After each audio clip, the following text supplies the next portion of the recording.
we're back, and thank you for joining us for the Frontier Regional Elections 2012. We are covering here at the Library Media Center at Frontier Regional School. That last song, I Won't Back Down by Tom Petty and the Heartbreakers, used by the younger George Bush in his campaigns until Tom Petty told him he could no longer use that without permission.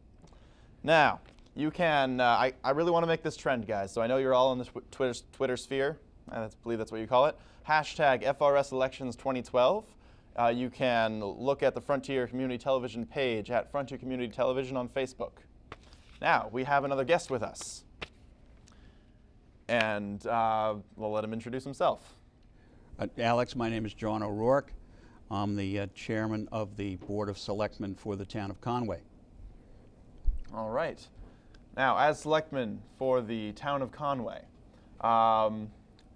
what would you say are the most important issues that Conwayans have been voting on this election?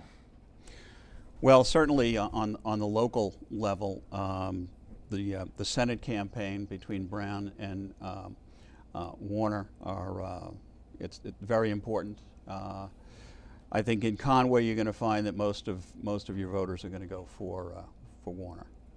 So all right. For Warren rather. Yes. For Warren. Yeah. Although we do have some conservatives in Conway who obviously would vote for Brown. But I think both candidates have, unfortunately done a lot of negative campaigning in the last couple of months, and I think that's taken away from the issues that they should be focused on. Certainly the economy, the ecology, energy, and the like.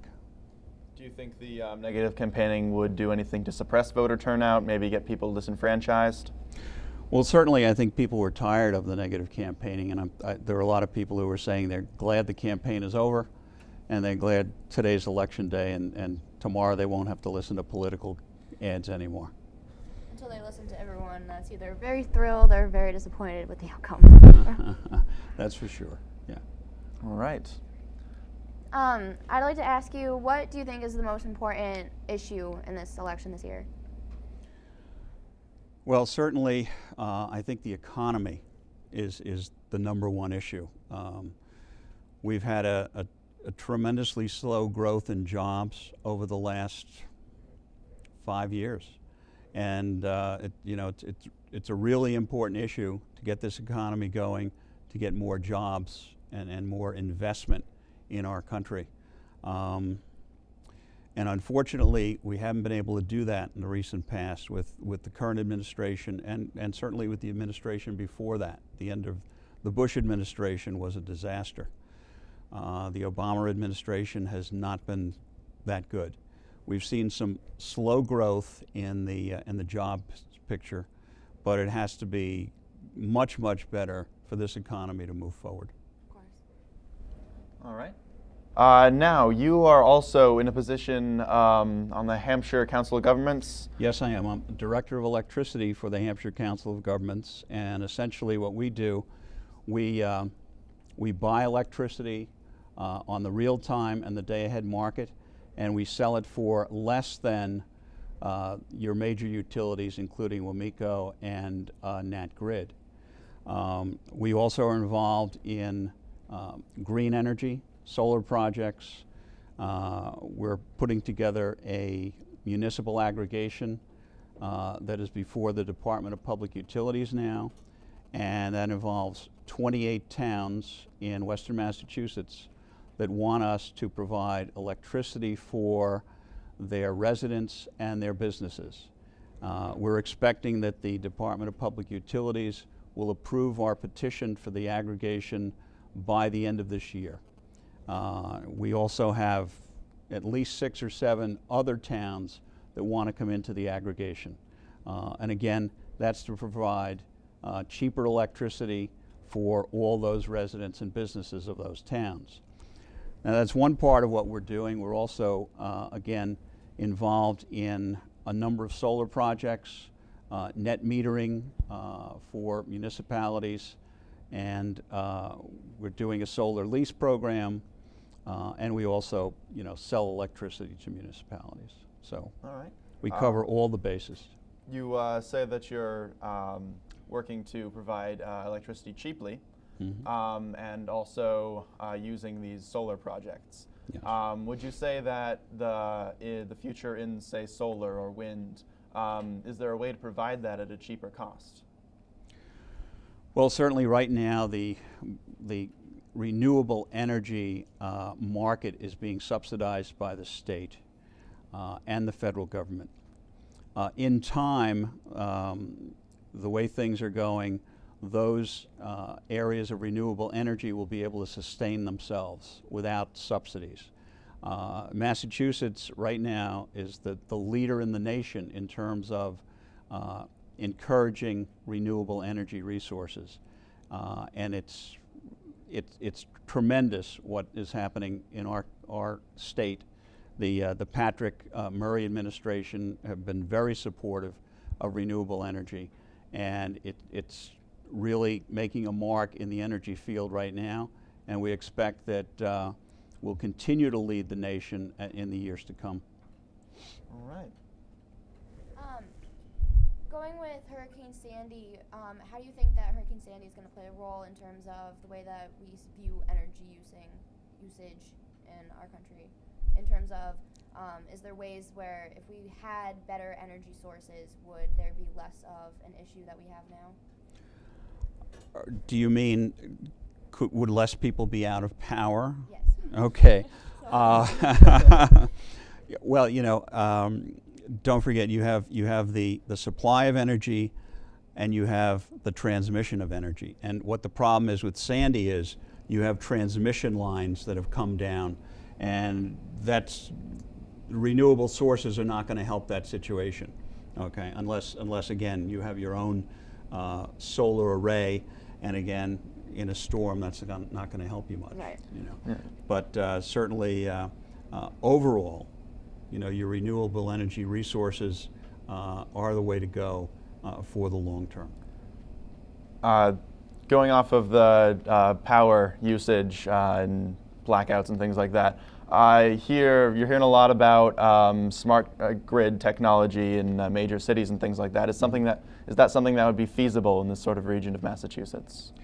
Well, again, those things develop first in urban areas because of the population and because of the demand for energy, and because putting those systems in those areas costs less per customer, and it's economically feasible. In an area like Western Massachusetts, it'll be years before that type of situation becomes feasible economically. How do you think the major candidates in either the senatorial or presidential election have done in addressing issues of energy? Well, you know, we have a situation where we've been lacking in our total energy policy. That seems to be getting a bit better. I think whether we have a Democratic or a Republican president, they both have to get into the idea that we need more energy that we control, so that we're not having to go to foreign sources for that energy. And certainly if we do that in a smart way and in an environmentally sensitive way, I think we can do whatever we need to do to get the energy, because we have tremendous reserves of energy, not only in Alaska, but in the northern United States and North Dakota, South Dakota. We have to be sensitive about the way we get that energy out of the ground. We have to be sensitive about developing new sources of renewables, wind and solar.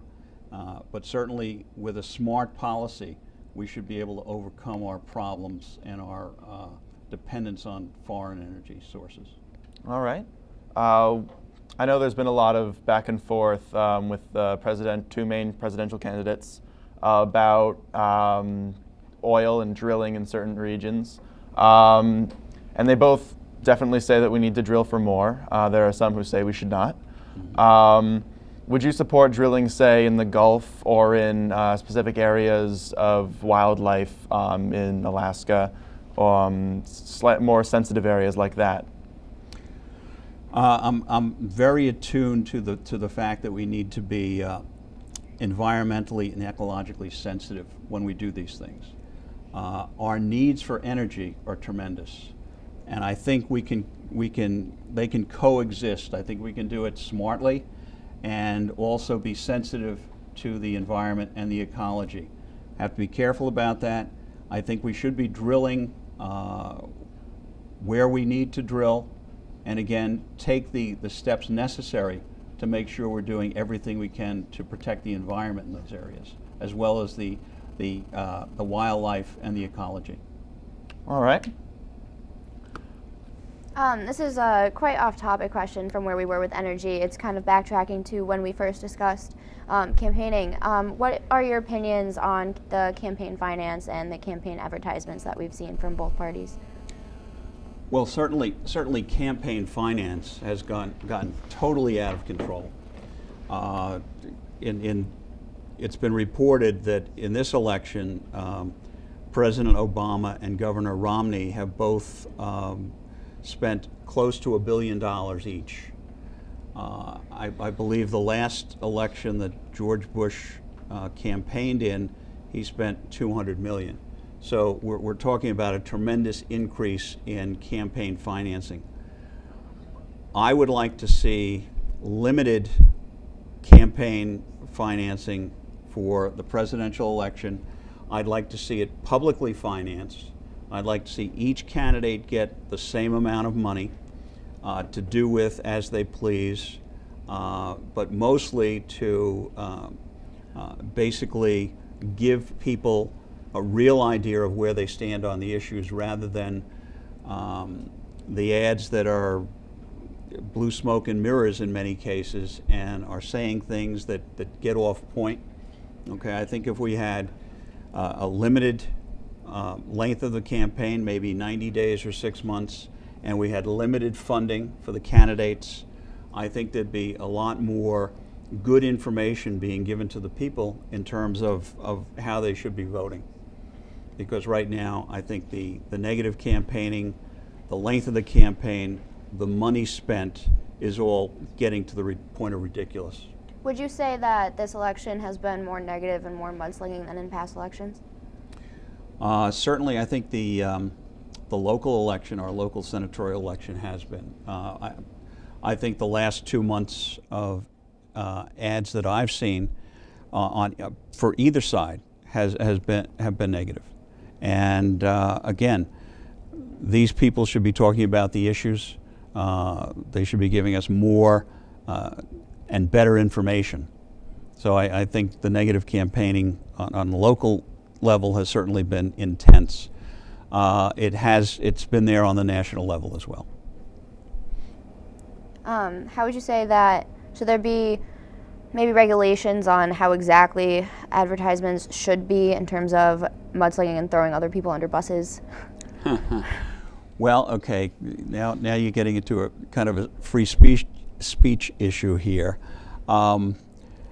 Certainly I think there should be agreements among the candidates that there shouldn't be any negative campaigning. I don't know whether you can go too much further than that in terms of regulation. All right. Status quo right now, how do you feel things are going? In what sort of direction? And what would you say to push the candidates in a slightly different direction, maybe? In what area are we talking about? I'm sorry. More generally, how do you feel things are going in this country? How do you feel the president is doing, say? How do you feel Senator Brown is doing?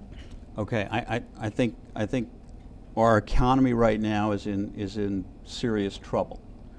We need to do things that will get our economy back on the right track, get jobs coming online at a much faster pace.